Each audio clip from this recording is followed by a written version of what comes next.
Mister ladies YouTube நேயர்கள் அனைவருக்கும் உங்களுடைய வெல்னஸ் குருஜியுடைய அன்பான வணக்கங்கள். ஆண்மைத்தன்மை அப்படிங்கிற விஷயம், இன்றைக்கு ஒரு ஆண் திறம்பட மனைவியுடன் கலவியில் ஈடுபட்டு தன்னுடைய சந்ததியை பெருக்க வேண்டும் அப்படிங்கிறது நம்முடைய தர்ம சாஸ்திரத்துடைய ஒரு விதின்னே சொல்லலாம். அந்த காலத்தெல்லாம் ஒரு மனிதன் சமூக நிகழ்வுகளில் பங்கெடுக்கணும் அப்படின்னாலே திருமணம் ஆகி இருந்தால் மட்டும்தான் அது சாத்தியம். அதே போல குழந்தையோடு அவர்கள் இருந்தால் மட்டும்தான் சமூக அந்தஸ்து அப்படிங்கிற ஒரு விஷயம் கிடைக்கும் அப்படிங்கிறதும் ஒரு எழுதப்படாத விதியாகவே இருந்ததை பார்க்கிறோம். துரதிர்ஷ்டவசமாக இன்றைக்கு நிறைய பேருக்கு குழந்தையின்மை சார்ந்த சிரமங்களும், ஆரோக்கியமான குழந்தையின்மை சார்ந்த சிரமங்களும், முதல் குழந்தை பெற்றாகிவிட்டது ஆனால் இரண்டாவது மூன்றாவது குழந்தைக்கு முயற்சி செய்து கொண்டிருக்கிறோம், ஆனால் சந்ததி இல்லாமல் IVF IUI சொல்லக்கூடிய செயற்கை முறை கருவூட்டல் கூட முயற்சி செய்தாகிவிட்டது, ஆனால் குழந்தை பெற்றுக்கொள்ளவே முடியவில்லை, சிரமத்தில் இருப்பதை பார்க்கிறோம். 20 வயது இளைஞர்கள் இன்றைக்கு மருத்துவமனைக்கு வராங்க. வரும்போதே கவலையோடு, பதட்டத்தோடு, பயத்தோடு வராங்க. என்ன காரணம்னு பார்த்தா, விரைப்புத்தன்மையே இல்லை, திருமணம் இன்னொரு 3 மாதத்தில் இருக்கிறது, என்ன செய்யறதுனே தெரியல அப்படின்னு சொல்லக்கூடிய கவலையோடு வரக்கூடிய ஆண்களை பார்க்கிறேன். இன்னும் சில பேர் சர்க்கரை நோயாலும், இன்னும் சில பேர் மனநோயால் பாதிக்கப்பட்டு மனநோய்க்கான மருந்துகளை நீண்ட காலம் எடுத்துக்கொண்டதுடைய பக்க விளைவாகவே காம இச்சை இல்லை, எரெக்ஷன் சுத்தமாகவே இல்லை, எரெக்ஷன் வந்தாலும் கூட உடனடியாக விந்து முந்துதல் ஏற்பட்டு விடுகிறது அப்படிங்கிற சிரமத்தோடு வருவதையும் பார்க்கிறோம். இன்றைக்கு உடல் ரீதியான காரணங்கள், மனம் ரீதியான காரணங்கள்னு நிறைய விஷயங்கள் இருந்தாலும் கூட இன்றைக்கு உங்கள் எல்லாருக்கும் நான் சொல்லிக் கொடுக்க போகின்ற முக்கியமான விஷயம் என்ன தெரியுமா? எரெக்டைல் டிஸ்ஃபங்க்ஷன்னு சொல்லக்கூடிய இந்த எழுச்சியின்மைன்னு சொல்லக்கூடிய நோய் 5 நிலைகளில் இருக்கிறத நம்ம பார்க்கிறோம். இன்னைக்கு நம்ம எல்லாருமே திரும்ப திரும்ப யோசிக்கிறோம். சர்க்கரை நோய் ஒன்றுன்னு நினைத்து ஒரே வகையான மருந்துகளை சாப்பிட்றோம். சிலருக்கு சர்க்கரை நோய் குணமாகிறது, ஆனால் பெரும்பாலானோருக்கு சர்க்கரை நோய் குணமாவது கிடையாது.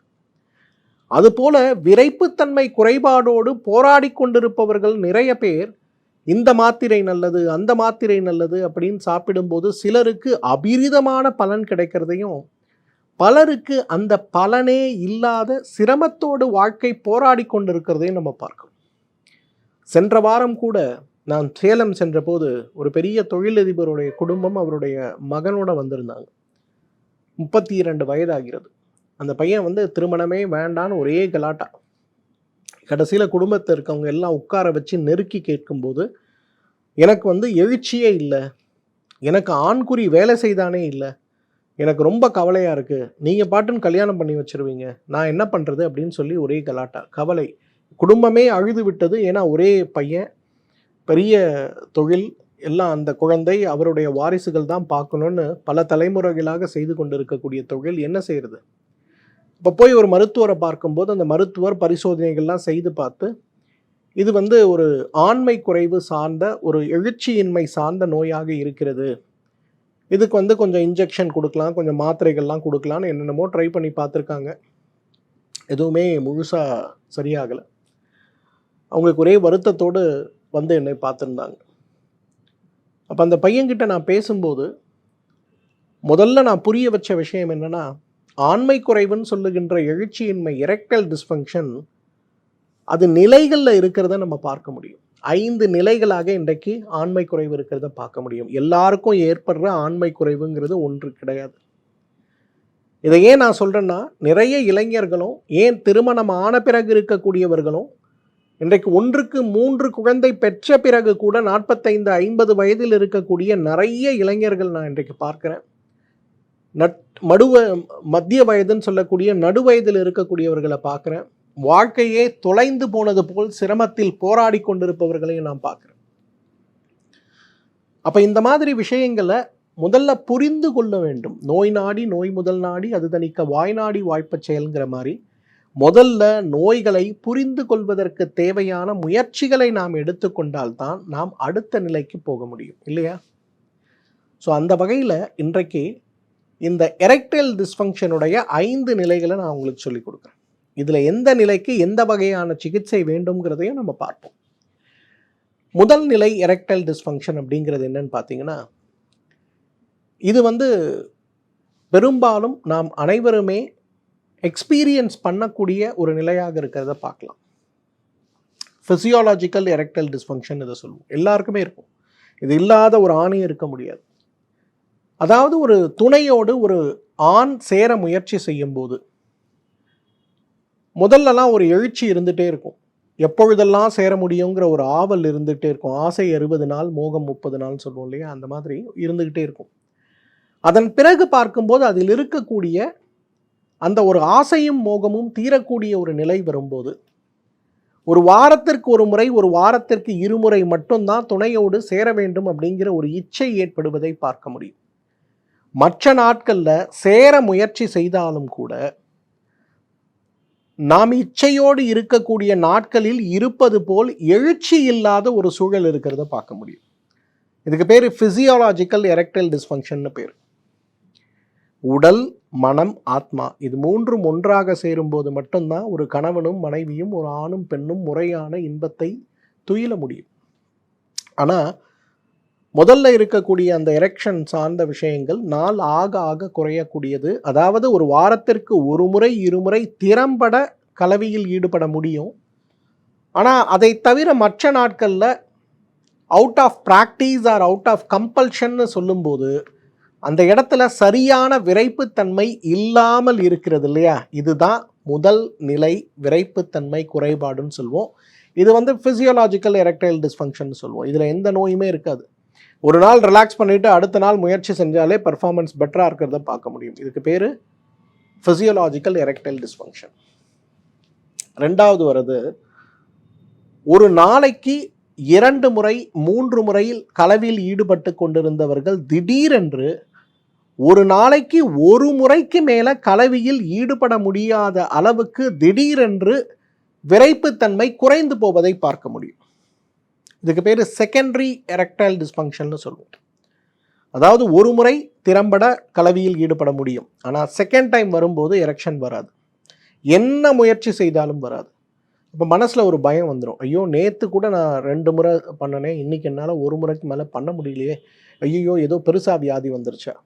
திருப்பி அடுத்த நாள் ட்ரை பண்ணாலும் 1 முறை தான் முடியும், இன்னொரு முறை பண்ண முடியாது. 6 hours 12 ஹவர்ஸ்க்கு அப்புறம் ஒரு பார்ஷியல் எரெக்ஷன் மட்டும்தான் இருக்கும். இதுதான் செகண்ட் வகை நிலைன்னு சொல்லுவோம். ஃபஸ்ட்டு நிலையில் கேப் கொடுத்து பண்ணும்போது வீக்லி ஒன்ஸ் அண்ட் ட்வைஸ் மனதோடு இச்சையோடு பண்ணும்போது எந்த பிரச்சனையும் இருக்காது, இல்லைனா ப்ராப்ளம் இருக்கும். செகண்டுங்கிறது 1 முறை உங்களால் ரொம்ப அழகாக பர்ஃபார்மன்ஸ் பண்ண முடியும், கணவன் மனைவி மகிழ்ச்சியாக இருக்கக்கூடிய ஒரு நிலை இருக்கும். ஆனால் அதே நாளில் இன்னொரு முறை முயற்சி பண்ணிங்கன்னா உங்களுக்கு எந்த வகையிலும் பண்ண முடியாத அளவுக்கு சிரமம் இருக்கிறத பார்க்க முடியும். இது செகண்டரி எரெக்டைல் டிஸ்ஃபங்க்ஷன் சொல்லுவோம். மூன்றாவது வகையான எரெக்டைல் டிஸ்ஃபங்க்ஷன் அப்படிங்கிறது இன்றைக்கு மனோரீதியாக ஏற்படக்கூடியது. அதாவது இன்றைக்கு கணவனும் மனைவியும் கலவியில் ஈடுபடும் போது 1 நிமிடம் அல்லது 30 நொடிகளுக்கு பிறகு தானாகவே விந்து வெளிவராமலேயே விரைப்புத்தன்மை நின்று போகக்கூடிய ஒரு நிலைங்கிறது தான் மூன்றாவது. இன்றைக்கி பெரும்பாலும் பார்த்தீங்கன்னா 40+ இருக்கக்கூடியவங்க இதய நோயாளிகள், சர்க்கரை நோயாளிகள், உடல் பருமன் அதிகமாக இருப்பவர்கள், குடிப்பழக்கத்துக்கு அடிமையானவர்கள், போதை பழக்கத்துக்கு அடிமையானவர்கள் அனைவருக்குமே பார்த்தீங்கன்னா இந்த 3ஆம் நிலை எரெக்டைல் டிஸ்ஃபங்க்ஷன் இருக்கிறது தான் நம்ம பார்க்க முடியும். அதாவது எரெக்ஷன் ரொம்ப நல்லா இருக்கும். கணவன் மனைவி சேர ஆரம்பித்த உடனேயே ஒரு 30 seconds ஆர் 1 minute அந்த இடத்துல விந்து வெளியில் வரவே வராது. ஆனால் உங்களுக்கு உடனே எரெக்ஷன் டக்குன்னு நின்று போயிடும். அதன் பிறகு என்ன முயற்சி செய்தாலும் அடுத்த 6 மணி நேரம் 8 மணி நேரத்திற்கு விரைப்புத்தன்மையே இருக்காது. இதுதான் இன்னைக்கு ரொம்ப பெரிய அளவில் உளவியல் ரீதியான ஒரு சிரமத்தை கணவனுக்கும் மனைவிக்கும் உருவாக்கக்கூடிய ஒரு நிலை எதுனா இதுதான். ஏன்னா ஒரு ஆக்ட், ஒரு கலவியில் நீங்கள் ஈடுபட ஆரம்பித்த பிறகு மனைவிக்கு திடீரென்று இது ஒரு டிஸ்கண்டினியூ பண்ணும்போது அவங்களுக்கு இருக்கக்கூடிய மென்டல் அகர்னி, அவங்க மன அழுத்தம்ங்கிறது, மன உளைச்சல்ங்கிறது மிகப்பெரிய அளவில் மிக கடுமையான பாதிப்பை உருவாக்கி விடுவதை நம்ம பார்க்க முடியும். ஸோ இதிலேயே என்ன ஆகும், கணவன் அடுத்த நாள் முயற்சி செய்யும் போது மனைவிக்கு அதில் விருப்பம் இல்லாமல் போக ஆரம்பித்து கணவனுக்கும் மனைவிக்கும் இடையே மிகப்பெரிய அளவில் ஒரு இடைவெளி உருவாகி நிறைய நேரங்களில் கணவனுடைய தன்னம்பிக்கையை குறைக்கக்கூடிய வகையில் மனைவியுடைய வார்த்தைகள் சில நேரங்களில் வெளிப்படும் போது கணவன் எங்கே போய் என்ன பண்ணுறதுன்னு தெரியாமல் குழப்பத்தில் மன அழுத்தத்தில் ஏன் தற்கொலையே செய்து கொள்ளக்கூடிய நிறைய ஆண்களை நான் பார்க்குறேன். இன்னைக்கு நம்ம எல்லாரும் புரிஞ்சிக்க வேண்டிய மிக முக்கியமான ஒன்று எது தெரியுமா? இதுதான். பட் இதுவும் குணப்படுத்தக்கூடியது தான் அப்படிங்கிறது தான் மகிழ்ச்சியான ஒரு விஷயம். ஸோ 3ஆம் நிலை அப்படிங்கிறது கலவியில் ஈடுபட ஆரம்பித்த உடனேயே 30 செகண்ட் ஒரு நிமிஷத்தில் தானாகவே எரெக்ஷன் நின்று போகக்கூடிய ஒரு நிலை அப்படிங்கிறது தான் இந்த 3rd ஸ்டேஜ்னு சொல்லுவோம். 4வது ஸ்டேஜ். இந்த 4வது ஸ்டேஜ் அப்படிங்கிறது தான் ரொம்ப அதிபயங்கரமானது. என்னன்னா, மற்ற நேரங்களில் ஓரளவுக்கு பார்ஷியல் எரெக்ஷன் இருக்கிறத நீங்கள் பார்க்க முடியும். ஆனால் மனைவியோடு துணையோடு சேர முயற்சி செய்யும்போது 100% எரெக்ஷனே இல்லாத ஒரு நிலை ஏற்படும். காலையில் தூங்கி எழுந்திருக்கும் போது எரெக்ஷன் இருக்கும். அதே போல் காலை நேரங்களில் மற்ற நேரங்களில் ஒரு சினிமா பார்க்கும்போது அல்லது ஆசையாக ஒரு பெண்ணை பார்க்கும்போது எல்லாம் எரெக்ஷன் இருக்கும். ஆனால் துணையோடு சேர முயற்சி செய்யும்போது அந்த இடத்துல எரெக்ஷன் 0 ஆயிடும். என்ன செஞ்சாலும் எரெக்ஷனே வராது. இதுதான் பெரிய ப்ராப்ளம். 5வது நிலை, இதுதான் ரொம்ப மோசமானது. எப்போவுமே எரெக்ஷன் இல்லாத ஒரு நிலை. இப்போ நீங்கள் இந்த 5 நிலைகளும் பார்க்குறீங்கள, இதில் நீங்கள் எந்த நிலையில் இருக்கீங்கன்னு உங்களுக்கு புரியுதா? ஏன்னா முதல் நிலைங்கிறது மனதும் இச்சையும் இல்லாத நிலையில் ஏற்படுகின்ற எரெக்டைல் டிஸ்ஃபங்க்ஷன். 2வது ஒரு நாளைக்கு ஒரு முறைக்கு மேல் செய்ய முடியாத நிலையில் இருக்கக்கூடிய எரெக்டைல் டிஸ்ஃபங்க்ஷன். 3வது கலவியில் ஈடுபட ஆரம்பித்த 30 நொடி ஒரு நிமிடத்தில் ஏற்படுகின்ற எரெக்டைல் டிஸ்ஃபங்க்ஷன். 4வது மனைவியோடு சேர முயற்சி செய்யும் போது மட்டும் எரெக்ஷன் வராது, மற்ற எல்லா நேரத்திலையும் எரெக்ஷன் இருக்கிறத பார்க்க முடியும். பார்ஷியல் எரெக்ஷனாக இருக்கும். இப்போ நமக்கே ஒரு சந்தேகம் வந்துடும், உண்மையிலே எனக்கு ஆண்மை குறைவா இல்லை என் உடம்புல மனசில் பிரச்சனை இருக்கா? நிறைய கணவன் மனைவி இதுவும் ஒரு பிரச்சனையாக உளவியல் ரீதியாக வரும். அது எப்படி மற்ற நேரத்தில் உனக்கு எரெக்ஷன் வருது, ஏன் கூட இருக்கும்போது எரெக்ஷன் வரல, அப்போ நீ வேறு ஏதேனும் தொடர்பில் இருக்கிறாயான்னு கேட்கக்கூடிய அளவுக்கு சிரமத்தை உருவாக்குவதை பார்க்க முடியும். 5வது கம்ப்ளீட் 0 எரெக்டைல் டிஸ்ஃபங்க்ஷன். முழுக்க என்ன செய்தாலுமே மருந்துகள் எடுத்தாலும் கூட எரெக்ஷன் வராத ஒரு நிலை இருக்கிறத பார்க்க முடியும். இதுதான் 5 நிலைகளாக இருக்கக்கூடிய எரெக்டைல் டிஸ்ஃபங்க்ஷன். சிலர்லாம் அந்த ஃபஸ்ட்டு ஸ்டேஜிலிருந்து 5th ஸ்டேஜுக்கு வரத்துக்கு 15 வருஷம் 20 வருஷம் ஆயிருக்கும். சிலர்லாம் ஃபஸ்ட்டு ஸ்டேஜிலேருந்து 5th ஸ்டேஜ் வரத்துக்கு வெறும் 3 மாதம் 6 மாதம் இருக்கும்.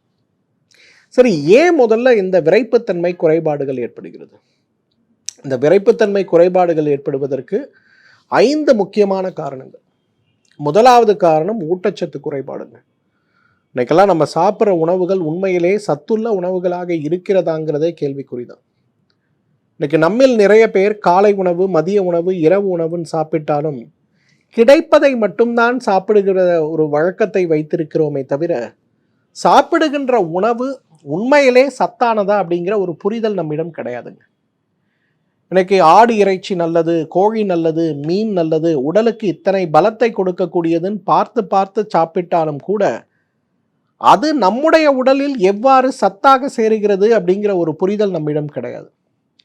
நிறைய பேர் என்கிட்ட வருவாங்க ஆண்மை குறைவுக்கு, உங்களுடைய உணவு பழக்கங்கள் என்ன அப்படிங்கிற ஒரு கேள்வியை நான் கேட்கும்போது பெரும்பாலும் அவர்கள், நான் வாரத்தில் 3 நாள் நான்வெஜ் சாப்பிட்றேன் சார், நீங்கள் கூட சொன்னீங்க நான் சுவரொட்டிலாம் சாப்பிட்றேன், எலும்பு சூப்பு சாப்பிட்றேன், பிரேசில் நட்டு கூட வாங்கி வச்சு சாப்பிட்றேன் சார், என்னென்னமோ பண்ணுறேன் சார், எனக்கு எரெக்ஷன் வரல சார்ம்பாங்க. அப்போ அதுக்கு என்ன காரணம்?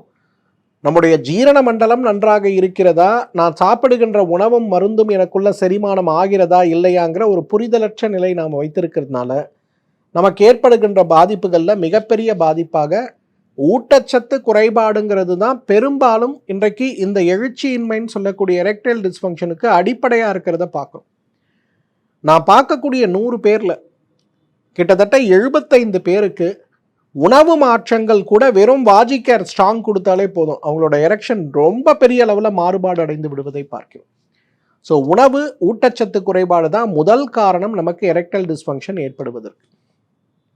2வது காரணம் இன்றைக்கு மன அழுத்தம்ங்க. ஒரு காலத்தெல்லாம் பார்த்தீங்கன்னா நம்ம ஒரு கூட்டு குடும்பமாக இருக்கும்போது நம்முடைய சுமைகளை, நம்முடைய கவலைகளை, நம்முடைய மன அழுத்தத்தை பெரும்பாலும் இன்றைக்கு பகிர்ந்து கொள்ளக்கூடியவர்கள் நம்மில் நிறைய பேர் இருந்ததை பார்த்தோம். இன்றைக்கு கவலைகளை பகிர்ந்து கொள்ளக்கூட இன்றைக்கு யாருமே இல்லாத ஒரு நிலையில் இருக்கிறத தான் நம்ம பார்க்கணும். இன்னைக்கு நிறைய நேரங்களில் நான் பார்க்குறேன், நிறைய இடங்களில் நான் பார்க்குறேன்.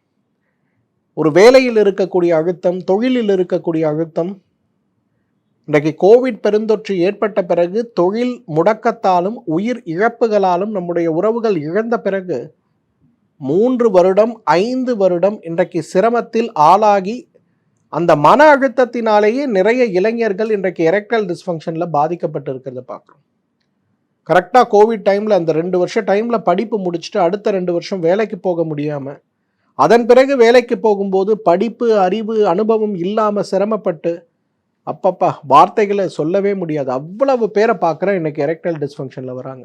அழுதுகிட்டே வராங்க. என்ன பண்ணுறதுனே தெரியல, வயசாகிடுச்சு, கல்யாணம் பண்ணணும், கல்யாணத்துக்கு போகிறதுனா வருமானம் வரணும், வருமானத்துக்கு நாங்கள் போராடிட்டு இருக்கோம், வருமானத்தை பார்க்குறதா, உடம்பை பார்க்குறதா, இல்லை குழந்தைய பார்க்குறதா, ஒன்றுமே புரியல சார். போதாதா இந்த மன அழுத்தம் எரெக்ஷனை நிறுத்தத்துக்கு? கொஞ்சம் யோசிச்சு பாருங்க. இன்றைக்கு மன அழுத்தம் மிகப்பெரிய காரணம். கொஞ்சம் கவனத்தோடு நம்ம இதை கையாளணும். 3வது முக்கியமான காரணம் இன்றைக்கு உடல் எடைங்க. ஒரு 4 மாதத்திற்கு முன்பு வேளச்சேரியில் ஒரு இளைஞர் என்னை வந்து பார்த்தாரு. மிக கடுமையான எரெக்டைல் டிஸ்ஃபங்க்ஷன், 4th ஸ்டேஜில் இருக்கார். சில நேரங்களில் எரெக்ஷன் வர மாதிரி இருக்குது, பார்ஷியல் எரெக்ஷன் இருக்குது.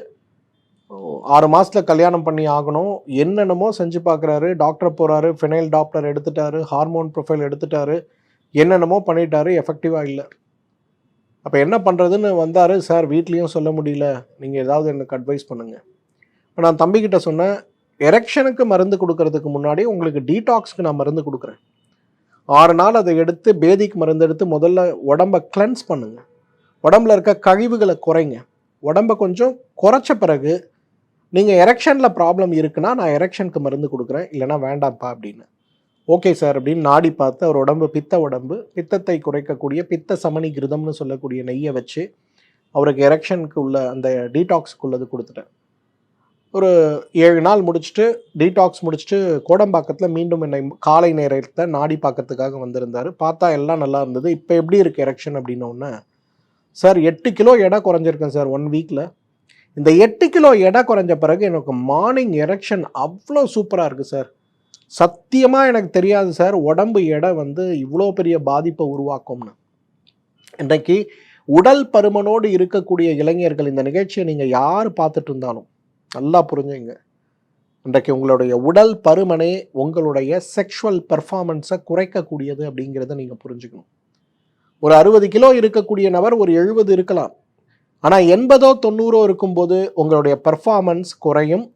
நீங்கள் அதை கவனிக்காமல் இருக்கீங்கன்னா நிச்சயமாக உங்களுக்கு எரெக்டைல் டிஸ்ஃபங்க்ஷன் 5ஆம் நிலைக்கு செல்வதற்கு வாய்ப்பு இருக்குது. கொஞ்சம் கேர்ஃபுல்லாக இருங்க, சரிங்களா? 4வது காரணம் இன்றைக்கு நம்ம உடம்புல இருக்கக்கூடிய நோய்கள்ங்க.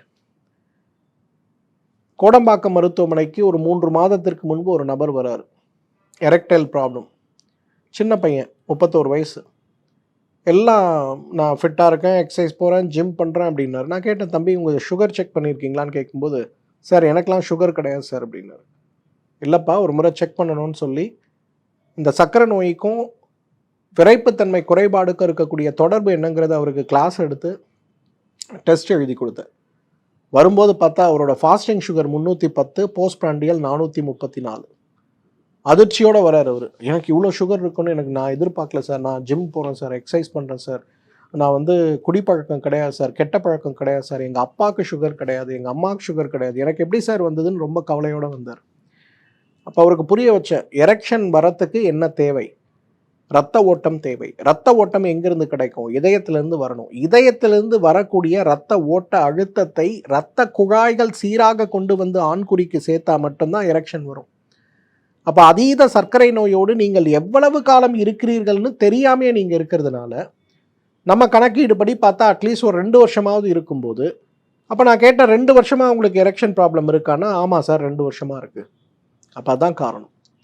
அப்போ இந்த மாதிரி உடலில் இருக்கக்கூடிய நோய்கள், ஒரு இதய நோய் இருக்கும்போது, சிறுநீரக நோய் இருக்கும்போது, சிறுநீரக கற்கள் இருக்கும்போது, விரை வீக்கம் இருக்கும்போது, குடல் இறக்கம் இருக்கும்போது, ஈரல் நோய்கள் இருக்கும்போது, நுரையீரல் நோயோடு போராடி கொண்டு இருக்கும்போது, நீண்ட காலமாக நுரையீரல் நோயின்னு சொல்லக்கூடிய ஆஸ்துமாவுக்காக மருந்து எடுத்து கொண்டிருப்பவர்கள், எல்லா ஆஸ்மா நோயாளிகளுக்கும் எரெக்டைல் டிஸ்ஃபங்க்ஷனும் ப்ரீமெச்சூர் எஜாகுலேஷனும் இருக்குங்க. இது ஒரு ஃபேக்ட். நீங்கள் எல்லாருமே புரிஞ்சுக்கணும். நீங்கள் ஒரு ஆஸ்மா நோயாளியாக இருக்கீங்க, அல்லது நீங்கள் ஆஸ்மா நோய்க்காக இன்னேலர் எடுக்கக்கூடிய வழக்கத்தில் இருக்கீங்கன்னா நல்லா தெரிஞ்சுங்க, உங்களுக்கு இருக்கக்கூடிய எரெக்டைல் டிஸ்ஃபங்க்ஷனுக்கு காரணம் உங்களுடைய எரெக்ஷன் சார்ந்த பிரச்சனை கிடையாது, உங்களோட ஆஸ்துமா நோயோ இல்லை அதுக்கு நீங்கள் எடுத்துக்கொண்டு இருக்கக்கூடிய மருந்தோ தான் அப்படிங்கிறத நீங்கள் புரிஞ்சுக்கணும். இந்த மாதிரி மல்டிபிள் நோய்கள் நம்ம உடம்புல இருக்கும்போது அது நேரடியாகவே எரெக்ஷனை கொண்டு வரும். நம்ம என்ன யோசிப்போம்னா, எனக்கு சுகர் 5 வருஷமாக இருக்குது, அப்போல்லாம் எனக்கு எரெக்ஷன் நல்லா தான் இருந்தது, இப்போ எரெக்ஷன் குறையுது, அப்போ அதுக்கு இதுக்கும் தொடர்பு இல்லைன்னு நினைப்போம். நான் சொன்ன மாதிரி நிலை 1லிருந்து நிலை 5 வரையிலும் நீங்கள் போகிறதுக்கே உங்களுக்கு ஆகக்கூடிய டைமே லாங் டைமாக இருக்கலாம். சிலருக்கு ஷார்ட் டைமாக இருக்கும், சிலருக்கு 10 வருஷம் கூட இருக்கும். ஸ்லோவாக நான் சொன்ன ஃபேஸில் உங்களோட எரெக்ஷன் குறைஞ்சிக்கிட்டே வந்திருக்கும். அப்போ இதை கேர்ஃபுல்லாக பார்க்க முடியுமான்னு பார்க்கணும். ரொம்ப கேர்ஃபுல்லாக இதை நம்ம பார்க்கணும். ஏன்னா நிறைய பேருக்கு இன்றைக்கு உடலில் இந்த மாதிரி எரெக்ஷன் ப்ராப்ளம் ஏற்படுவதற்கு, எரெக்ஷன் ப்ராக்ரஸ் ஆகிறதுக்கு உடம்பில் இருக்கக்கூடிய மற்ற நோய்களும் ஒரு காரணம். பட் அந்த மற்ற நோய்களை மருத்துவ உதவியோடு, உணவு முறையோடு, உடற்பயிற்சிகளோடு, தியானம் மற்றும் கழிவு நீக்க சிகிச்சையோடு நீங்கள் கட்டுப்படுத்துனீங்கன்னா இந்த எரெக்டைல் டிஸ்ஃபங்க்ஷனோட ப்ராக்ரஸை குறைக்கிறது மட்டும் இல்லை, இந்த நோயே குணமாகி விடுவதையும் நம்ம பார்க்க முடியும். 5வது காரணம், முக்கியமான காரணம், இன்றைக்கு அதீதமாக மாஸ்டர்பேஷன் பண்ணுவது, சுய இன்பம் செய்வது இன்றைக்கு இந்த எரெக்டைல் டிஸ்ஃபங்க்ஷன் ப்ராக்ரஸ் ஆகிறதுக்கு மிகப்பெரிய காரணம். குறிப்பாக நான் சொன்னல, இந்த 4வதுன்னு ஒன்று சொன்னேன் இல்லையா, மற்ற நேரங்களில் எரெக்ஷன் இருக்குது, ஆனால் துணையுடன் சேர முயற்சி செய்யும்போது எரெக்ஷன் வராமல் இருக்குது. இதுதாங்க இன்றைக்கி ரொம்ப பெரிய பிரச்சனையாக நான் பார்க்குறேன். நிறைய பசங்க இன்றைக்கி யங் ஏஜில் அவங்களுக்கு தாம்பத்தியம், செக்ஸ் அப்படின்னாலே நீலப்படத்தில் வரக்கூடிய விஷயங்கள், சினிமாக்களில் வரக்கூடிய விஷயங்களை மட்டும்தான் அவங்க மனது எடுத்துக்குது. அவங்களோட பர்ஃபார்மன்ஸ் அப்படிங்கிறது அந்த இடத்துல ரொம்ப பெரிய அளவில் கற்பனை சார்ந்த பர்ஃபார்மன்ஸாக இருக்கும்போது, அவங்க துணையோடு சேரும்போது அவங்களுக்கு அந்த பர்ஃபார்மன்ஸ் இல்லாமல் போகும்போது அதுவே அவர்களுடைய எதிர்மறை எண்ணமாக மாறி மிகப்பெரிய அளவில் மன உளைச்சலை கொண்டு வந்து விடுவதை பார்க்குறேன். இன்றைக்கு கணவன் மனைவி 2 பேருக்குமே இந்த ப்ராப்ளம் வரதை பார்க்குறேன். ஒரு கப்பல் ஒரு 3 months முன்னாடி கோடம்பாக்கத்தில் என்னை பார்த்தாங்க. இந்த ப்ராப்ளம் தான், பையனுக்கு எரெக்ஷன் இல்லை அப்படின்னு அந்த அம்மா சொல்கிறாங்க. சரி, கொஞ்ச நேரம் வெளியில் உட்காருங்கம்மா, அவர்கிட்ட பேசுகிறேன் அப்படின்னு பேசும்போது அவர் சொல்கிறாரு, சார் எனக்கு எரெக்ஷன்லாம் ரொம்ப நல்லா இருக்குது, பட் அவங்களோட எக்ஸ்பெக்டேஷன் வித்தியாசமாக இருக்குது. 2 பேரும் படித்தவங்க, என்ஜினியர்ஸ். அப்போ சரி என்னப்பா பிரச்சனை அப்படின்னு கேட்கும்போது, இல்லை சார் அவங்க முன்னாடி ஏதோ படம் பார்க்கக்கூடிய பழக்கத்தில் இருந்திருக்காங்க, அப்போ அதில் வர மாதிரி என்னால் பர்ஃபார்ம் பண்ண முடியலங்கிற குறையாக சொல்கிறாங்க அப்படின்னு அவர் சொல்கிறார். அப்புறம் அந்த அம்மாவை கூப்பிட்டு கேட்கும்போது ரொம்ப நல்ல எஜுகேட்டட், ரொம்ப ஓப்பனாக அந்த பொண்ணு பேசினா, ரொம்ப தெளிவாக சொன்னேன், ஆமாம் சார் இப்படி தான் நான் எதிர்பார்க்குறேன், இந்த எதிர்பார்ப்புகள் பூர்த்தியாகவில்லைன்னு. இப்போ ரியாலிட்டி என்னங்கிறத புரிய வைக்கிறதுக்கே எனக்கு 45 நிமிஷம் ஆச்சு. சினிமானா என்ன, நேரடியான வாழ்க்கை என்ன, இந்த வாழ்க்கையில் கணவன் மனைவி சேரும்போது அவர்களுடைய மனநிலை, உடல்நிலை இதெல்லாம் எப்படி இருக்கணும் அப்படிங்கிற விஷயத்த தெள்ள தெளிவாக அவங்களுக்கு புரிய வச்சு, அப்புறம் அவருக்கு சில வாஜிகேர் சார்ந்த மருந்துகளை கொடுத்த பிறகு பார்த்தீங்கன்னா now they are very happy. ஏன்னா இதில் ரியாலிட்டி வெஸ் இமேஜினேஷன் அப்படின்னு வரும்போது அது நிறைய பேருக்கு பாதிப்பை உருவாக்குகிறது. இதுதான் 5வது காரணம். கணவன் மனைவி கலவியில் ஈடுபடும் போது ஒரு ஆணுடைய உடல் தசைகள், இதயத்துடைய செயல்பாடும், அதே ஆண் சுய இன்பத்தில் ஈடுபடும் போது அவர்களுடைய உடல், மனம் மற்றும் அவர்களுடைய இதயத்துடைய செயல்பாடும் வேறு வேறு மாதிரி இருக்கும். இன்றைக்கு ஒரு பஸ்ஸை நம்ம கிராஸ் பண்ண போகிறோம், அது நம்ம மேலே மோத வருது, அப்போ நம்ம என்ன பண்ணுவோம், டக்குன்னு ஒரு ஓட்டம் எடுத்து ஓடுவோம் இல்லையா. அப்போ உடல் சுரக்கக்கூடிய அமிலங்கள் இருக்கு இல்லையா, அதே நீங்கள் கற்பனையில் ஒரு பஸ் உங்கள் இடிக்க வர மாதிரி நினச்சிட்டு ஓடணும் நீங்கள் முயற்சி பண்ணும்போதும் அதே அமிலங்கள் சுரக்கும். ஆனால் ரியாலிட்டியில் 100% இருக்கும், கற்பனையில் 30% தான் இருக்கும். இந்த 5வது காரணம் நம்ம சொன்னது இந்த டிஃப்ரென்ஸ் தான். நீங்கள் சுய இன்பம் செய்யும்போது உங்களுக்கு வெறும் 20% தான் அமிலம் சுரக்கும்.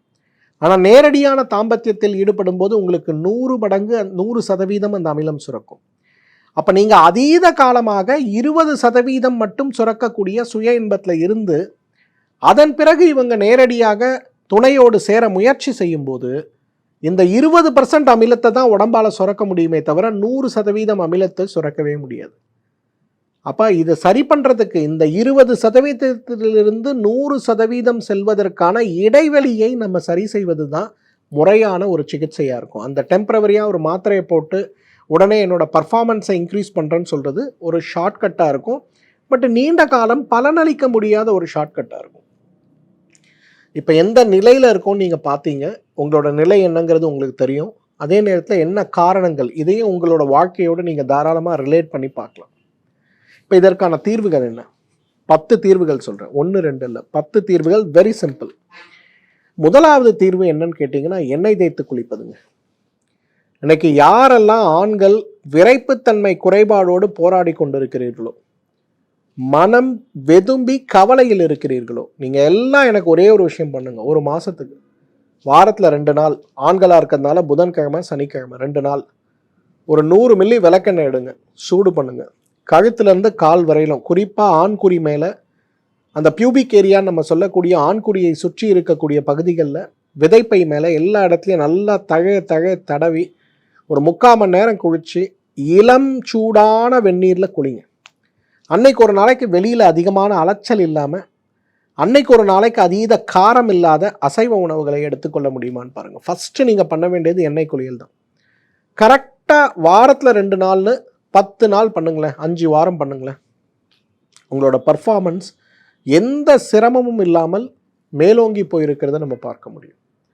என்னோட அனுபவத்தில் நான் சொல்கிறேங்க, இந்த first 3 stages of erectile dysfunction இருக்கு இல்லையா, என்னதான் மருந்து மாத்திரைகள்னு ஒரு பக்கம் நீங்கள் எடுத்துக்கிட்டால் கூட, எண்ணெய் தேய்த்து குளிக்கும் போது உங்கள் உடம்பில் இருக்கக்கூடிய உடல் சூடு குறைந்து போய் உடல் முழுவதும் இருக்கக்கூடிய ரத்த ஓட்டம் தூண்டப்பட்டு உங்களுடைய பர்ஃபார்மன்ஸோட அந்த பீக்குன்னு சொல்லுவோம் இல்லையா, அது வரதை நீங்கள் பார்க்க முடியும். எஸ்பெஷலி இந்த செகண்ட் ஸ்டேஜ், ஒரு நாளைக்கு ஒரு முறை என்னால் செய்ய முடியுது, 2வது முறை செய்ய முடியலன்னு நினைக்கிறவங்க, எண்ணெய் தேய்த்து குளிக்கக்கூடிய அந்த 10 டைம்ஸ், அந்த 10 டேஸ் பண்ணி முடிச்சுட்டு பாருங்களேன். உங்களோட பர்ஃபார்மன்ஸ் ஒரு நாளைக்கு ஒரு முறைங்கிறது குறைந்தது 3 முறையாவது மாறி போயிருக்கிறத பார்க்க முடியும். செகண்டு நம்ம பண்ண வேண்டியது தொப்புள்ள எண்ணெய் வைக்கிறதுங்க. இன்றைக்கி ஆண் குழந்தையை பெற்று இருக்கக்கூடிய ஒவ்வொரு பெற்றோருக்கும் என்னுடைய அன்பான வேண்டுகோள் இதுதான். தொப்புள்ள ஒரு 30 சொட்டு விளக்கெண்ணெய் வைங்க. நல்லா உள்ளங்கையை வச்சு தொப்புல கிளாக் வைஸ் ஒரு 30 டைம்ஸ், ஆன்டி கிளாக் வைஸ் ஒரு 30 டைம்ஸ் செய்யுங்க. அதை ஏன் நான் திரும்ப திரும்ப சொல்கிறேன்னு தெரியுமா? இன்றைக்கி உடலில் ஒரு மனிதனுடைய உயிர், ஒரு ஆணுடைய உயிரணுவும் பெண்ணுடைய கருமுட்டையும் இணைந்து அது உயிராக மாறும்போது முதல்ல அது போய் விதைக்கின்ற இடம் எதுனா நம்மளுடைய தொப்புள் தான். அதிலிருந்து தான் அம்மாவோட உடம்புலேருந்து சத்துக்களுக்கான இரத்த குழாய்கள், பிராணவாயுக்கான இரத்த குழாய்கள் எல்லாமே உடம்புக்குள்ளே சென்று கொஞ்சம் கொஞ்சமாக கரு வளர்ந்து இன்றைக்கு நம்ம ஒரு மனிதனாக இருக்கும். அப்போ உடலுடைய ஆதியாக இருக்கக்கூடிய வேர்பகுதியாக இருக்கக்கூடிய தொப்புள்ள நீங்கள் எண்ணெய் வைக்கும்போது உங்கள் உடம்பில் இருக்கக்கூடிய வர்மம் சார்ந்த பலவீனங்கள் எல்லாமே மாற்றம் அடைகிறத பார்க்க முடியும். அவ்வளவு சிறப்பானது இந்த தொப்புள்ள எண்ணெய் வைக்கிறது. விளக்கெண்ணெய் தாங்க த பெஸ்ட். எதுனா விளக்கெண்ணெய் தான். ஒரு 30 சொட்டு விளக்கெண்ணெய் எடுங்க, தொப்புள்ள வைங்க, நல்லா clockwise anti clockwise massage பண்ணுங்க. அவ்வளவு அழகான பர்ஃபார்மன்ஸ் இருக்கிறத பார்க்க முடியும். ஸோ எண்ணெய் தேய்த்து குளிப்பது ஒன்று. சார் எனக்கு எண்ணெய் தேய்ச்சி குளிச்சா சளி பிடிச்சிடும்னு நினைக்கிறவங்க அட்லீஸ்ட் தொப்புள்ளையாவது ஒரு 30 சொட்டு விளக்கெண்ணெய் வைங்க. 3வது தண்ணி குடிங்க. நிறைய ஆண்கள் வரும்போது என்கிட்ட அவனோட ஹேபிட்ஸ்லாம் என்னப்பா இருக்குது அப்படின்னு பார்க்கும்போது, யாரெல்லாம் ஒரு நாளைக்கு 1 லிட்டருக்கு குறைவாக தண்ணி குடிக்கிறாங்களோ அவங்களுக்கு எரெக்டைல் ப்ராப்ளம் இருக்கிறத நீங்கள் கண்கூடாக பார்க்கலாம். நீங்களே உங்களோட ஃப்ரெண்ட் சர்க்கிளில் சர்ச் பண்ணுங்களேன், கேளுங்களேன் நீ எவ்வளோ தண்ணி குடிக்கிறேன்னு. இல்லை ஏற்கனவே எரெக்ஷன் ப்ராப்ளத்தினால நான் கஷ்டப்பட்டுட்ருக்கேன்னு உங்கள் ஃப்ரெண்ட்ஸ் யாராவது உங்ககிட்ட கேட்டிருக்காங்கன்னா அவங்கக்கிட்ட கேளுங்களேன், கண்ணா நீ எவ்வளோப்பா தண்ணி குடிக்கிற ஒரு நாளைக்குன்னு. நிச்சயமாக சொல்லுவாங்க நான் 1 லிட்டர் தண்ணி குடிக்கிறேன். 1 லிட்டருக்கு மேலே அவங்க தண்ணி குடிச்சிருக்க மாட்டாங்க. தண்ணீரே எரெக்ஷனுக்கு மிகப்பெரிய மருந்துங்க. யாரெல்லாம் தண்ணீரை ரெகுலராக குடிக்கிறாங்களோ அவங்க எல்லாருக்கும் பார்த்தீங்கன்னா எரெக்ஷன் ப்ராப்ளம் வருவதற்கான வாய்ப்பு குறைவு. அதனால் தண்ணீர் குறைந்தது ஒரு 2 லிட்டராவது குடிக்க முடியுமான்னு பாருங்கள். 4வது ஹாட் வாட்டர் தெரப்பிங்க. இது என்னோட ஃபேவரெட். யாரெல்லாம் எரெக்ஷன் ப்ராப்ளத்தோடு எங்கிட்ட வராங்களோ, யாருக்கெல்லாம் ப்ரீமெச்சூர் எஜாக்குலேஷன் ப்ராப்ளம் இருக்குன்னு எங்கிட்ட கன்சல்டேஷனுக்கு வராங்களோ அவங்களுக்கு நான் கொடுக்கக்கூடிய மிக மிக மிக முக்கியமான அட்வைஸ் என்ன தெரியுமா? ஹாட் வாட்டர் தெரப்பிங்க. இது என்ன ஹாட் வாட்டர் தெரப்பி? காலையில் எழுந்த உடனே ஒரு 300 ml சுடுதண்ணி எடுங்க. நல்லா கொதிக்கிற சூடு, காஃபி குடிக்கிற மாதிரி சிப் பை சிப் காலையில் குடிங்க. அடுத்த 3 மணி நேரத்திற்கு ஒரு முறை 300 ml சுடு தண்ணி குடிங்க. சார் இது நீங்கள் வெயிட் லாஸ்க்கு சொன்னீங்களே, எஸ், வெயிட் லாஸ்க்கு மட்டும் இல்லை, உடம்போட மெட்டபாலிசம் இம்ப்ரூவ் ஆகிறதுக்கும் இதை நான் சொல்லியிருக்கேன். உடலில் கழிவுகள் நீங்கிறதுக்கும் இதை நான் சொல்லியிருக்கேன். உடலுடைய சர்க்கரை நோய் குறைந்து போவதற்கும் இதை நான் சொல்லியிருக்கேன். அப்படின்னா என்ன அர்த்தம்? இன்றைக்கு சர்க்கரை நோயால் எரெக்டைல் டிஸ்ஃபங்க்ஷன், உடல் எடையால் எரெக்டைல் டிஸ்ஃபங்க்ஷன், உடலுடைய சத்து குறைபாடால் ஏற்படுகின்ற எரெக்டைல் டிஸ்ஃபங்க்ஷன் வரை அனைத்துக்குமே மிகப்பெரிய அளவில் பலன் கொடுக்கக்கூடியது எது? நிச்சயமாக அந்த ஹாட் வாட்டர் தெரப்பி தான். சரி, நான் சொல்கிற விஷயங்கள்லாம் உங்கள் வீட்லேயே உங்களோட தினசரி வாழ்க்கையிலேயே நீங்களே செய்யக்கூடிய விஷயங்கள் தான். அதனால் இந்த பழக்கங்களை குறைந்தது ஒரு 100 நாட்கள் தொடர்ந்து பண்ணுங்க. ஏன்னா எல்லா இடத்துலையும் பாதிப்பு எங்கன்னா கன்சிஸ்டண்ட்டாக நம்ம பண்ணுறதில்ல. 4 நாள் பண்ணுவோம், எனக்கு என்னமோ பெருசாக ரிசல்ட்டே தெரியலையே சார் அப்படிம்பாங்க. என்ன ஒரு சென்ற வாரம் கூட ஒரு பையன் வந்திருந்தான். அவனுக்கு வந்து வாஜிகேர் ஸ்ட்ராங் கொடுத்துருந்தேன். வெறும் 3 நாள் சாப்பிட்டு வந்தான். சார் பர்ஃபார்மன்ஸ் இருக்குது சார், நல்லா இருக்குது சார், ஆனால் நான் எதிர்பார்த்த மாதிரி வரல சார் அப்படின்னா. தலையில் ஒரு தட்டு தட்டி சொல்லி அமிச்சேன். போய் 30 நாள் கழுத சாப்பிட்டு வாப்போன்னு துரத்தி விட்டேன். எதுக்கு சொல்கிறேன்னா, இன்றைக்கி இந்த ஹாட் வாட்டர் தெரப்பி 2 நாள் குடிப்போம், 3ஆவது நாள் எனக்கு என்னமோ அதில் யூஸ் இல்லை போல இருக்கேன்னு நினைப்போம். 100 டேஸ் பண்ணணும். காசா பணமா? ஒரு கிளாஸ் சுடுதண்ணி காலையில் வெறும் வயிற்றில் குடிக்க போகிறோம். 3 மணி நேரத்துக்கு ஒரு முறை சுடுதண்ணி குடிக்க போகிறோம். சுடுதண்ணி உங்களுக்கு ஆஃபீஸில் கிடைக்கலையா, ஒரு ஃப்ளாஸ்கை விலை கொடுத்து வாங்குங்க. அதில் 1 லிட்டர் கொதிக்கிற தண்ணியை வீட்டுக்காரம்மா கிட்ட சொல்லி ஃபில் பண்ணுங்கள், க்ளோஸ் பண்ணுங்கள், ஆஃபீஸ் கொண்டு போங்க, ஃபோனில் அலாரம் வைங்க. Every 3 hours once 300 ml hot water சாப்பிடுங்க. உங்களோட பர்ஃபார்மன்ஸ் இன்க்ரீஸ் ஆகலைன்னா எனக்கு சொல்லுங்கள். 5வது ரொம்ப இம்பார்ட்டண்ட்டானது, இன்றைக்கு எப்பொழுதுமே இனிப்பான உணவுகளை அதிகம் சாப்பிடாதீங்க. எல்லாரும் சொல்லுவாங்க, சார் ஸ்வீட் சாப்பிட்டா நல்லா இருக்கும் தானே சார், நம்ம வந்து சாந்தி முகூர்த்தம் வரும்போது நிறைய வந்து ஸ்வீட்லாம் வைக்கிறோம் அப்படின்னு. இல்லைங்க, ஸ்வீட் சாப்பிட்டா மனசுக்கு சந்தோஷம் வரும். ஆனால் இன்றைக்கு கடைகளில் கிடைக்கக்கூடிய எல்லா இனிப்புகளிலும் இருக்கக்கூடிய கெமிக்கல்ஸ் இன்றைக்கு எரெக்டைல் டிஸ்ஃபங்க்ஷனை உருவாக்குது. இது சொன்னால் நீங்கள் நம்புவீங்களா? இன்றைக்கி எண்டோக்ரைன் டிஸ்டர்ப்டிவ் கெமிக்கல்ஸ்ன்னு சொல்லக்கூடிய 13 வகையான கெமிக்கல் சேர்ந்த உணவுகள் தான் இன்றைக்கு நம்ம பெரும்பாலும் கடைகளில் பார்க்கக்கூடியது.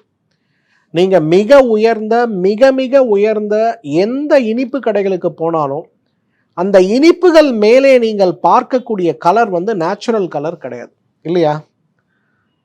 அந்த நேச்சுரல் கலர் இல்லாமல் நீங்கள் பார்க்கக்கூடிய எல்லா இனிப்புகளிலையும் சேர்க்கக்கூடிய அந்த கெமிக்கல்ஸ் இந்த குறிப்பிட்ட அளவுக்கு சேர்க்க வேண்டும் அப்படின்னு அரசு விதித்திருக்கக்கூடிய கெமிக்கல்ஸ் என்ன இருந்தாலும் கெமிக்கல்ஸ் தானே. அப்போ அதை நம்ம சாப்பிட்டோம்னா என்ன ஆகும்? நம்ம உடம்புல நோய்கள் வரத்தானே செய்யும். இதுதான் நம்ம எல்லாரும் புரிஞ்சிக்க வேண்டிய விஷயம். இன்றைக்கு நான் அளவாக சேர்த்துருக்கக்கூடிய கெமிக்கல் சேர்த்துருக்க உணவை சாப்பிட்டேன்னா எனக்கு பிரச்சனை வராதுன்னு நினைக்கிறதுமே மிகப்பெரிய தவறுங்க. இன்றைக்கு இனிப்புகளை சாப்பிடுவதை ஒரு 100 நாட்கள் நீங்கள் தவிர்த்து பாருங்களேன், உங்களோட பர்ஃபார்மன்ஸ் இன்க்ரீஸ் ஆகுதா இல்லையான்னு பாருங்கள். வீட்டில் செய்யக்கூடிய இனிப்பு பொங்கல், பாயாசம், இதெல்லாம் வீட்டில் செய்யக்கூடிய கலப்படமில்லாத இனிப்புகளை தாராளமாக சாப்பிடுங்க. ஆனால் கடையில் வாங்கக்கூடிய குறிப்பாக கேக்கு, நிறைய வகையான பேஸ்ட்ரீஸு, நிறைய வகையான ஐஸ்கிரீம்ஸு, இது எல்லாத்தையும் முடிஞ்ச அளவுக்கு அவாய்ட் பண்ண முடியுமான்னு பாருங்கள். உண்மையிலேயே கணவன் வந்து நல்ல ஒரு துடிப்போடு இருக்க வேண்டும், அதே போல் எரெக்ஷன் ரொம்ப நல்லா இருக்கணும்னு நினைக்கக்கூடிய பெண்கள் ஒரு பெரிய தடா சட்டத்தை வீட்டுக்குள்ளே கொண்டு வாங்க. இனிப்புகள் சாப்பிடக்கூடாது, கேக்கு சாப்பிடக்கூடாது, ஐஸ்கிரீம் சாப்பிடக்கூடாதுங்கிற சட்டத்தை கொண்டு வாங்க. ஒரு 100 டேஸ்க்கு நல்ல பர்ஃபார்மன்ஸ் இன்க்ரீஸ் ஆகிறத நீங்கள் பார்க்க முடியும். 6வது, இன்றைக்கி நான் எப்போவுமே சொல்லக்கூடியது, என்னோட ஃபேவரட்டும் கூட, இன்றைக்கி யார் எரெக்டைல் டிஸ்ஃபங்க்ஷனோடு வந்தாலும் நான் சொல்லுவது ஒரே ஒரு விஷயம்தான். நிச்சயமாக இன்றைக்கு ஆடுடைய மண்ணீரலை குறைந்தது வாரத்துக்கு 2 முறை சாப்பிடுங்க. இன்றைக்கி கிடைக்கலனா புக் பண்ணி வச்சு சாப்பிடுங்க. வாரத்தில் 1 முறையாவது சாப்பிடுங்க. ஏன்னா இன்றைக்கு நிறைய இடங்களில் நான் பார்க்குறேன், உணவே மருந்து அப்படிங்கிற அடிப்படையில் சத்து குறைபாடுகளால் ஏற்படுகின்ற எவ்வளவோ வகையான எரெக்டைல் டிஸ்ஃபங்க்ஷன் சார்ந்த பிரச்சனைகள் இன்றைக்கு மிக மிக சுலபமாக தீர்ந்து போய்விடுவதற்கான காரணமாக உணவு இருக்கிறத பார்க்குறேன். அந்த கீழக்கரைன்னு சொல்லக்கூடிய இடத்துலேருந்து ஒரு தம்பி என்னை பார்க்க வந்தார் மதுரைக்கு. அந்த தம்பி வந்து ரொம்ப ஒரு எக்கனாமிக்கலி ரொம்ப பேக்வேர்டான குடும்பம், எரெக்ஷன் ப்ராப்ளம் இருக்குது, கல்யாணம் ஆகிருக்கு, குழந்தை இல்லை, எல்லாரும் ஒரு மாதிரி பேச ஆரம்பிக்கிறாங்க. கொஞ்சம் பொருளாதாரத்தில் பின்தங்கி இருக்கிறதுனால மற்றவர்கள்லாம் விவாகரத்து கூட ஏன் செய்யக்கூடாது அப்படிங்கிற அளவுக்கு ஒரே ப்ரெஷர் இருக்குது. மருந்துகள் வாங்கி சாப்பிடக்கூடிய அளவுக்கு வசதி இல்லை. மருந்துகளாக சாப்பிடும்போது இதை ஒரு குறையாக சொல்லிடுவாங்களோ அப்படிங்கிற ஒரு பயத்தோடு கவலையோடு வந்து என்னை மதுரையில் பார்த்துருந்தார். சொன்னார், எனக்கு வேறு ஏதாவது சொல்லுங்கள் சார், எனக்கு வந்து மருந்தாக வேண்டாம் சார் அப்படின்னாரு. நான் சொன்ன, மருந்தே வேண்டாம் கண்ணா, நீ வந்து உங்கள் வீட்டில் சொல்லி அல்லது நீயே முயற்சி செய்து வாரத்தில் 2 நாளைக்கு மண்ணீரல் சாப்பிடு, வேறு ஒன்றுமே வேண்டாம். அதே போல் எண்ணெய் தேய்ச்சி குழி, தொப்புள்ள எண்ணெய் வெய்யி, தண்ணி நிறைய குடின்னு உங்களுக்கு சொன்ன அதே அறிவுரைகளை என்னோடய ப்ரிஸ்கிரிப்ஷனில் 1 2 3 4ன்னு எழுதி கொடுத்து அனுப்பிச்சேன். கடைசியாக என்கிட்ட, சார் இதெல்லாம் உண்மையிலே வேலை செய்யுமா அப்படின்னார். நான் சொன்னேன், இறைவன் மேல் நம்பிக்கை வைத்து, உன்மேல் நம்பிக்கை வைத்து, என் மேல் நம்பிக்கை வைத்து இதை 30 நாள் ஃபாலோ பண்ணு, 31வது நாள் வாப்பா அப்படின்னு சொல்லி அனுப்பிவிட்டேன். 31வது நாள் வந்து ரொம்ப மகிழ்ச்சியோட துணையோடு வந்திருந்தார். சார் இது பெரிய மிராக்கிள் தான் சார். ஏன்னா எல்லாருமே வந்து அத்தனை 1000 ரூபாய் மருந்து, இத்தனை 1000 ரூபாய் மருந்துன்னு சொன்னாங்க, நீங்கள் எதுவுமே இல்லாமல் எழுதி கொடுத்தீங்க, நான் கரெக்டாக ஃபாலோ பண்ணேன் சார். இன்றைக்கி வாரத்திற்கு 3 முறை 4 முறை நாங்கள் கலவியில் ஈடுபடுறோம், ரொம்ப சந்தோஷமாக இருக்குது, மனைவிக்கும் சந்தோஷம், எனக்கும் சந்தோஷம் சார், குடும்பத்திலே என்னுடைய மரியாதை கூடிவிட்டது அப்படின்னாரு. என்ன காரணம்னா, நான் ஏற்கனவே சொன்ன மாதிரி 100ல் குறைந்தது 70 பேருக்கு இந்த விரைப்புத்தன்மை குறைபாடு ஏற்படுவதற்கு காரணமே ஊட்டச்சத்து குறைபாடு தான். ஸோ நீங்கள் உணவில் அதை கரெக்ட் பண்ணணுன்னா மண்ணீரல் அதற்கான மிகச்சிறந்த ஒரு மருந்து. வாரம் 2 முறை ஆடுடைய மண்ணீரலை வாங்கி வந்து சமைத்து சாப்பிடுங்க, அவ்வளவு பெரிய நல்ல பலன் கிடைக்கிறத நம்ம பார்க்க முடியும். 7வது தூக்கங்க. இன்னைக்கு யாருக்கெல்லாம் தூக்கம் இல்லையோ அவங்களுக்கு எரெக்ஷன் வேலைக்காகாது. இன்றைக்கி நைட் ஷிஃப்டில் இருக்கக்கூடிய ஆண்கள் பெரும்பாலும் பார்த்தீங்கன்னா கல்யாணம் ஆன புதுசில் இருந்த பர்ஃபார்மன்ஸ் நைட் ஷிஃப்டில் ஒர்க் பண்ண ஆரம்பித்த பிறகு இருக்கான்னு பார்த்தா பெரிய கேள்விக்குறியாக இருக்கும். இந்த 2nd ஸ்டேஜ் 3rd ஸ்டேஜ்னு நான் சொன்னேன்ல, அது பெரும்பாலும் நைட் ஷிஃப்ட் பார்க்கக்கூடிய பெரும்பாலான ஆண்கள் சிரமத்தில் இருக்கிறத நீங்கள் பார்க்க முடியும். ஏன்னா வாரத்தில் 5 நாள் நைட் ஷிஃப்ட் பார்ப்பாங்க, பகல் ஃபுல்லாக தூங்குவாங்க, சாட்டர்டே சண்டே அவங்களுக்கு ஆஃப் இருக்கும். அந்த டைமில் நைட்லேயும் தூங்க முடியாது, பகல்லையும் தூங்க முடியாது, மனைவியோடு குழந்தையோடு இருக்க வேண்டிய நேரம். கடைசியில் பார்த்தா அது மிகப்பெரிய அளவில் அவர்களுக்கு பாதிப்பை உருவாக்கக்கூடிய ஒரு நிகழ்வாக மாறி இருக்கிறத பார்க்க முடியும். இன்றைக்கு மிகப்பெரிய அளவில் தூக்கத்திற்கு நாம் எடுக்கக்கூடிய முயற்சிகளே இன்றைக்கு விரைப்புத்தன்மை சார்ந்த நோய்களை குறைக்கக்கூடிய நிலைகளை குறைக்கக்கூடியது அப்படிங்கிறத புரிஞ்சுக்கணும். யாரெல்லாம் தூக்க நோயோடு போராடிட்டு இருக்கீங்களோ செகண்ட் தாட்ஸே வேணாங்க, மானசா மாத்திரைகளை எடுத்துங்க, வேற ஒன்றும் இல்லை. நிறைய பேர் எங்கிட்ட கேட்பாங்க, நான் அமுக்ரா சாப்பிட்டா தூக்கம் வருமா, நான் வந்து சங்குப்பூவுடைய வேர் எடுத்து சாப்பிட்லாமா, சங்குப்பூ டீ குடிக்கலாமா, எனக்கு தூக்கம் வருமா, நான் என்ன செஞ்சால் தூக்கம் வரும் சார், என்ன செஞ்சால் தூக்கம் வரும் சார், தூக்கம் இல்லாமலேயே எனக்கு விரைப்புத்தன்மை குறைபாடு இருக்குன்னு நீங்கள் சொல்கிறது சரிதான், நான் என்ன பண்ணணும்னு கேட்பாங்க. நான் அவங்களுக்கெல்லாம் சொல்கிற ஒரே பதில் என்ன தெரியுமா, உங்களுக்கு என்ன காரணத்தால் விரைப்புத்தன்மை குறைபாடு வருகிறது அப்படிங்கிறத புரிஞ்சுக்கிட்டிங்கன்னா தூங்கத்துக்கான முயற்சிகளை நம்ம ஒழுங்காக செய்யணும். தூங்கத்துக்கான முயற்சியாக நாம் எடுக்க வேண்டிய முதல் விஷயம் எது தெரியுமா, வெறும் மானசா மாத்திரைகள் தான். 2 மாத்திரை நைட் படுக்கும்போது சாப்பிடுங்க, 1 மாதம் நல்லா தூங்குங்க. எப்போ கம்ஃபர்டபுள் தூக்கம் வருதோ அன்றைக்கி மானசா மாத்திரையை நிறுத்திடுங்க. உங்களோட பெர்ஃபார்மன்ஸ் ஆன் எரெக்ஷன் பெருசாக இம்ப்ரூவ் ஆகிருக்கிறத நம்ம பார்க்க முடியும். ஸோ விரைப்புத்தன்மை குறைபாடோடு போராடி கொண்டிருப்பவர்களுக்கு தூக்கமின்மை ஒரு காரணம். தூக்கத்தை மாற்றுவதற்கான முயற்சி, அடிப்படை முயற்சி, சுலபமான முயற்சி மானசா மாத்திரைகள் தான். 8வது, இன்றைக்கு மன அழுத்தத்தை குறைக்கக்கூடிய மிகச்சிறந்த 2 ஆயுதங்கள் எது தெரியுமா, தியானம் மற்றும் மூச்சு பயிற்சி. இன்னைக்கு யாரெல்லாம் பிராணாயாமம் பண்ணுறோமோ அவங்களோட பர்ஃபார்மன்ஸை 365 நாளும் வேணுங்கிற நேரத்தில் எத்தனை முறை வேணுமானாலும் கலவியில் ஈடுபடக்கூடிய பலம் உங்களுக்கு வேணும்னா நீங்கள் பணம் காசெல்லாம் செலவு பண்ண வேணாம். காலையில் ஒரு 15 நிமிஷம், மாலையில் ஒரு 15 நிமிஷம் பிராணாயாம பயிற்சி. அதே போல் காலையில் ஒரு 15 நிமிடம், மாலையில் ஒரு 15 நிமிடம், இரவு ஒரு 15 நிமிடம் தியான பயிற்சிங்க. வேறு ஒன்றுமே வேண்டாம். இன்றைக்கி நிறைய விவிஐபிஸ் என்னை பார்க்க வருவாங்க. அவங்க வரும்போதெல்லாம் அவங்க இந்த மாதிரி பிரச்சனைகளை சொல்லும்போது நிறைய நேரங்களில் அவர்களுக்கு வாஜிகேர் மருந்துகள் கொடுத்த பிறகு நான் சொல்லக்கூடிய ஒரே விஷயம் என்ன தெரியுமா, தியானம் மூச்சு பயிற்சி தான். இப்போது எம்எல்ஏக்கு நிற்கக்கூடிய ஒருத்தர் கூட ரொம்ப இந்த பிரச்சனையோடு என்னோட ஒரு முறை என்னை வந்து பார்த்தார். அவர் ரிக்வஸ்ட் பண்ணார், சார் மருந்து இல்லாமல் எனக்கு ப்ளீஸ் ஏதாவது ஹெல்ப் பண்ணுங்க அப்படின்னார். இப்போ அவருக்கு நான் கொடுத்தது வெறும் தியான பயிற்சி, மூச்சு பயிற்சி. 3 நாட்களுக்கு நம்ம மருத்துவமனைக்கு வர வச்சு என் கூட உட்கார வச்சு அவருக்கு என்ன மூச்சு பயிற்சி எப்படி செய்யணும், அந்த மூச்சு பயிற்சி செய்யும்போது நம்முடைய உடலில் இருக்கக்கூடிய சக்கரங்களை எவ்வாறு நம்ம பிரதிபலிக்கணும், அதே போல் தியான பயிற்சி என்ன செய்யணுங்கிறத சொல்லி கொடுத்து கரெக்டாக பண்ண வச்சேன். 5 வருஷம் சென்னைக்கு வரும்போதெல்லாம் என்னை வந்து தொலைபேசியில் பேசுவார், இல்லை நேரில் வருவார். ரொம்ப மகிழ்ச்சியாக பகிர்ந்துப்பார். பர்ஃபார்மன்ஸ் குறையவே இல்லை டாக்டர் அப்படிம்பார். நான் கேட்பேன், என்னங்க உடம்பெல்லாம் பரவாயில்லையா, எப்படி இருக்குன்னு கேட்கும்போது, பீக்கில் இருக்கேன், இந்த 5 வருஷத்தில் மருந்து மாத்திரைன்னு எதுவுமே கிடையாது டாக்டர், நீங்கள் கொடுத்த அந்த 2 பயிற்சி என்னோடய வாழ்க்கையை மாற்றி விட்டது, ரொம்ப மகிழ்ச்சியாக இருக்கேன் அப்படிம்பார். அந்த அளவுக்கு அவரோட பெர்ஃபார்மன்ஸை அதிகப்படுத்த உதவியது காசோ பணமோ அல்லது மற்றதோ மகிழ்ச்சியோ கிடையாது, சாதாரண ஒரு மூச்சு பயிற்சியும் தியான பயிற்சியும் தான். இன்றைக்கு எரெக்டைல் டிஸ்ஃபங்க்ஷனில் பல மருத்துவர்களை பார்த்து பல ஆயிரம் ரூபாய்க்கு மருந்துகளை சாப்பிட்டும் குணமாகாமல் நீங்கள் இருக்கீங்க அப்படின்னா, நான் சொல்கிற மாதிரி ஒரு நிலையிலிருந்து அடுத்த நிலைக்கு உங்கள் உடம்பு மூவ் ஆகிட்டு இருக்கு அப்படின்னா, முதல்ல மூச்சு பயிற்சியும் தியான பயிற்சியும் பண்ணுங்கள். அவ்வளவு மாற்றங்களை கொண்டு வர முடியும். அவ்வளவு மாற்றங்களுக்கு அது அடிப்படையாக இருக்கிறத பார்க்க முடியும். 9வது, நான் ஏற்கனவே சொல்லியிருக்கேன், பூனைக்காளி விதைங்க. அந்த பூனைக்காளி விதையை போல மிகப்பெரிய அளவில் நம்ம உடம்புல மாற்றத்தை கொடுக்கக்கூடிய ஒரு பெரிய மருந்து இருக்குமான்னு கேள்விக்குறிதான். இன்னைக்கு நிறைய ப்ரோட்டீன் ட்ரிங்க்ஸை சாப்பிட்ற ஒரு கல்ச்சர் நம்ம ஊரில் இருக்கிறத பார்க்குறேன். நான் சமீப காலங்கள்லாம் இணையங்களில் பார்த்தேன்னா விதவிதமான ப்ரோட்டீன் ட்ரிங்க்ஸை கொண்டு வந்து உள்ளே இறக்கிட்டு இருக்காங்க. இது நல்லது, அது நல்லது, இப்படி சாப்பிட்லாம், அப்படி சாப்பிட்லான்னு கொண்டு வந்துட்டு இருக்காங்க.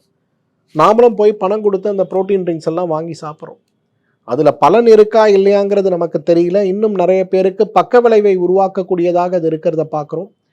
அப்போ அந்த மாதிரி இருக்கும்போது இந்த புரோட்டீன் சார்ந்த உணவுகள் ஒரு பக்கம் உதவுமா உதவாதான் தினசரி சாப்பிடுகின்ற பழக்கத்தை நாம் வைத்திருக்கிறோம் இல்லையா? ஏன் நம்ம உடம்புக்கு ஆரோக்கியத்தை கொடுக்கும்னு தெரிந்த அந்த பூனைக்காளி விதைச்சூர்ணத்தை நம்ம சாப்பிடக்கூடாது? காஃபி சாப்பிட்றோம், டீ சாப்பிட்றோம், ஹார்லிக்ஸ் சாப்பிட்றோம், விதவிதமான பானங்களை சாப்பிட்றோம். அந்த மாதிரி ஒரு ஆண் ஏன் தன்னுடைய விரைப்புத்தன்மைக்காக, தன்னுடைய ஆண்மைத்தன்மைக்காக இந்த பூனைக்காளி விதைச்சூரணத்தை சாப்பிடக்கூடாது? ஹேபிட் தானே.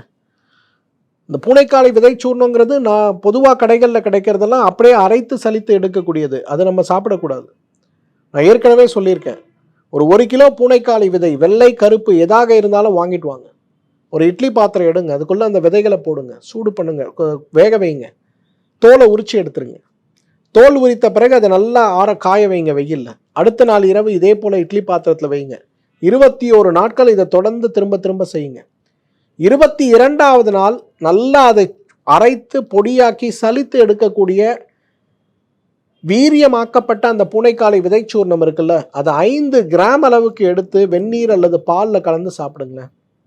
உங்களோட ஆண்மை உங்களுக்கு 80 வயது ஆனாலும் கூட குறையாமல் இருக்கிறத பார்க்க முடியும். அவ்வளவு பெரிய மாற்றத்தை, ஆரோக்கியத்தை கொடுக்கக்கூடிய மிகச்சிறந்த ஒரு உணவு எதுனா பூனைக்காளி விதைச்சூரணம் தான். இந்த பூனைக்காளி விதைச்சூரணத்தை கரெக்டாக சாப்பிட்ற ஒரே ஒரு பழக்கம் மட்டும் நமக்கு இருந்தால் போதும், அவ்வளவு அழகாக உடல் ஆரோக்கியம் அடைந்து விடுவதை பார்க்க முடியும். எல்லாம் நான் சொன்னேன். இருந்தாலும் நிறைய பேர் சொல்லுவாங்க, சார் இதுக்கெல்லாம் எனக்கு டைம் கிடையாது, எனக்கு சுலபமாக ஒரு மாத்திரையாக சொல்லுங்கள்.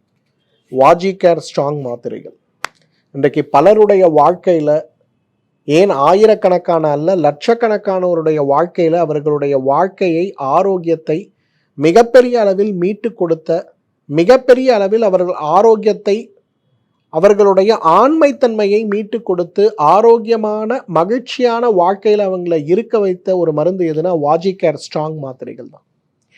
நிறைய பேர் யோசிப்பாங்க, என்ன சார் இது மற்ற மருந்துகள் போல இது ஒரு மருந்து அவ்வளோதானு. கிடையவே கிடையாதுங்க. இன்றைக்கு விரைப்புத்தன்மை குறைவு காரணமாக விவாகரத்துக்கு சென்ற எத்தனையோ இளைஞர்களுடைய வாழ்க்கையில், இன்றைக்கு சென்னையில் இருக்கக்கூடிய ஒரு என்ஜினியர், ஒரு பையன் ஒரு பொண்ணு என்னை பார்க்க வந்தாங்க. லவ் மேரேஜ் தான், ஆனால் அந்த மேரேஜ் உடையக்கூடிய விரிசலில் இருக்கக்கூடிய நிலையில் வந்தாங்க. என்ன காரணம்? பையனுக்கு எரெக்ஷன் ப்ராப்ளம், சரியாக பெர்ஃபார்ம் பண்ண முடியல. பொண்ணு அவங்க வீட்டில் எவ்வளவோ இந்த பிரச்சனையை சொல்லக்கூடாதுன்னு மூடி மறைத்து பார்த்தாங்க, ஆனால் எதுவுமே நடக்கலை. கடைசியில் குடும்பம் பேசி அந்த 2 பேரையும் பிரிக்கக்கூடிய ஒரு நிலை. கடைசி முயற்சியாக வந்தாங்க. நான் சொன்ன 10 விஷயங்கள் அவங்களுக்கு எழுதி கொடுத்து, அந்த பொண்ணு சொல்லுச்சு, சார் எங்களுக்கு இதெல்லாம் பண்ணுறதுக்கு இப்போ டைம் இல்லை சார், எங்களுக்கு ஒரு 3 months தான் டைம் இருக்குது, அதுக்குள்ளே இதை நாங்கள் சார்ட் அவுட் பண்ணிக்கலன்னா நிச்சயமாக நாங்கள் பிரிய வேண்டி இருக்கோம் சார். எங்கள் குடும்பத்தை நானும் மீற முடியல, அவங்க குடும்பத்தை அவங்களும் மீற முடியல, ரொம்ப லவ் மேரேஜுங்கிறதுனால ப்ரெஷரில் இருக்கும் சார்னு சொன்னதுனால வாஜிகேர் ஸ்ட்ராங் மாத்திரைகள் கொடுத்தேன். காலை 3, மதியம் 3, இரவு 3. ஒரு மாதம் கழித்து என்னை பார்க்க வரும்போது குடும்பத்தோடு வந்திருந்தாங்க. குடும்பத்தில் இருக்கக்கூடிய அனைவருமே கையெடுத்து கும்பிட்டு நன்றி சொன்னார்கள். ஏன்னா அந்த குழந்தைகள் தாம்பத்தியத்தில் நல்லா ஈடுபடுறாங்க, அந்த பெண்ணுக்கு மாதவிலக்கு கொஞ்சம் தள்ளி போயிருக்கு அப்படின்ற ஒரு மகிழ்ச்சியான செய்தியோடு வந்தாங்க. இன்னைக்கு எத்தனை பேருடைய வாழ்க்கையை காப்பாற்றியிருக்கு தெரியுமா இந்த மாத்திரை? வாஜிகேர் ஸ்ட்ராங் மாத்திரைகள். காலை 3, மதியம் 3, இரவு 3 உணவுக்கு பின்பு சாப்பிடுங்க. பெரிய மாற்றம் இருக்கிறத பார்க்கலாம். என்னோட சாய்ஸ், பெஸ்ட் சாய்ஸ் 3 தாங்க இந்த 10ல். நம்பர் 1 எண்ணெய் தேய்த்து குளிப்பது, number 2 hot water therapy, number 3 and very எஃபெக்டிவாக நான் சொல்கிறது வாஜிகேர் ஸ்ட்ராங் மாத்திரைகள் தான். இந்த 3 விஷயத்தை நீங்கள் செய்ய முடியும்னா கூட நிலை மாறி இருக்கக்கூடிய அந்த ஆண்மை குறைவு, எரெக்டைல் டிஸ்ஃபங்க்ஷன் மாற்றம் அடைகிறத நீங்கள் பார்க்கலாம். இன்னைக்கு எந்த நிலையில் இருக்கீங்கன்னு உங்களுக்கு புரியுது இல்லையா? என்ன காரணத்தால் இது ஏற்பட்டிருக்குன்னு உங்களுக்கு புரியுது இல்லையா? அப்போ இதை மாற்றுறதுக்கு இந்த 10ல் ஏதாவது 5 பின்பற்ற முடியுமான்னு பாருங்கள். இதை குறைந்தது 100 நாட்கள் பின்பற்றி விட்டு என்கிட்ட வந்து பகிர்ந்து கொள்ளுங்க. கமெண்ட் மூலமாக எனக்கு சொல்லுங்கள், இது எப்படி உங்களுடைய வாழ்க்கையை மகிழ்ச்சியுரியதாக மாற்றி இருக்கிறது. ஏன்னா இந்த மாதிரி நம்ம அதை ப்ராக்டிஸ் பண்ணும்போது, நம்முடைய அனுபவங்களை நாம் பகிர்ந்து கொள்ளும்போது, நம்பிக்கையற்ற வாழ்க்கையில் விரக்தியில் இருக்கக்கூடிய எவ்வளவோ ஆண்களுக்கு, பெண்களுக்கு அது ஒரு மறுமலர்ச்சியை தர முடியுங்கிற ஒரு பாசிட்டிவ், அந்த ஒரு ஆட்டிடியூட் அது நமக்கு தேவை. அதுக்காக இந்த வீடியோவோட கமெண்ட் செக்ஷனில் உங்களுடைய அனுபவங்களை என்னோட ஷேர் பண்ணிக்க முடியுமான்னு பாருங்கள். இந்த வீடியோவை உங்களோட ஃப்ரெண்ட்ஸுக்கு ஷேர் பண்ணுங்கள். இன்றைக்கு விரைப்புத்தன்மை குறைபாடோடு இருக்கக்கூடிய உங்களுடைய நண்பர்கள், உங்களுடைய தோழிகளுடைய கணவன்கள் யார் இருந்தாலும் சரி, உங்கள் தோழி கூட இதை அனுப்பி வைங்க. இதை பார்த்து இதை பின்பற்றி ஆரோக்கியம் அடைவதற்கான வழிமுறைகளை பின்பற்ற சொல்லுங்கள். மீண்டும் சந்திப்போம். நன்றி, வணக்கம்.